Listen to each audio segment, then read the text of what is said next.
The next speaker is Patrick Oluyide. Speech title, People of the Bus Stop. Patrick Oluyide.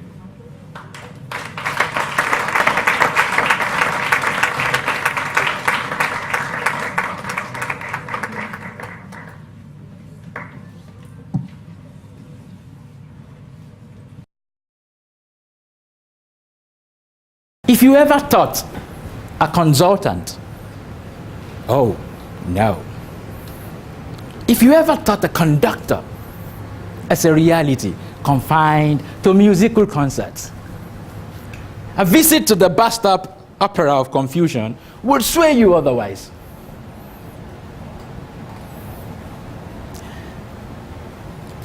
And that with you change you. If you don't get change, you go marry yourself.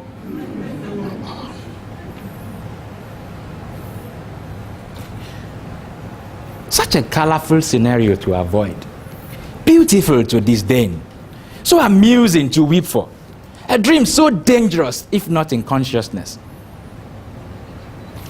One of the most prominent amphitheaters to savor this disarray, it's Obalende,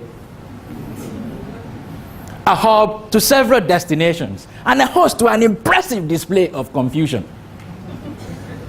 I have been unfortunately privileged to sip of the Obalende brouhaha, one of which left an indelible stigma on my perception.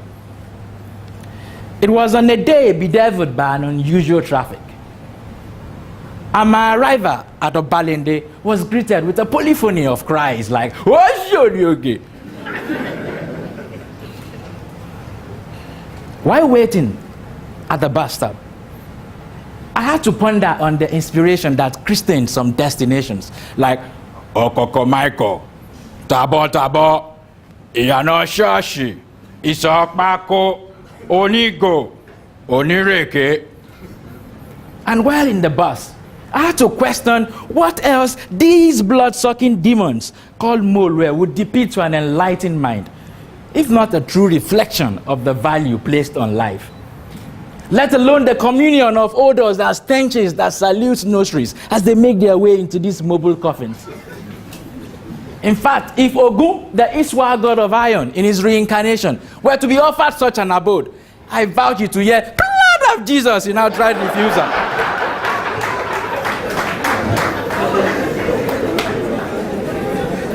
Can someone please tell me what happened to the off-road stickers of the 80s?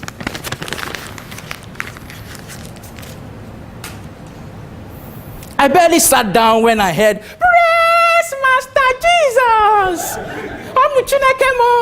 Amen." And this was hemmed with a scanty but dying hallelujah chorus. And your guess was as good as mine. I noticed most passengers were nagging, complaining, and arguing about some kindergarten precedents. In fact, the bus became as confused as the bus stop. "Conductor, give me my change, you," yelled an Ajabo, frail-looking lady. At this time, I could see engraved on these agonizing faces the replica of the brouhaha at the place of departure. They'd become as confused as Obalende. They'd become the people of the bus stop. Can somebody please tell me the source of this confusion? Could it be from within the people or from the bus stop? Could it be from inside or outside? Isn't the environment but a true reflection of our inner world?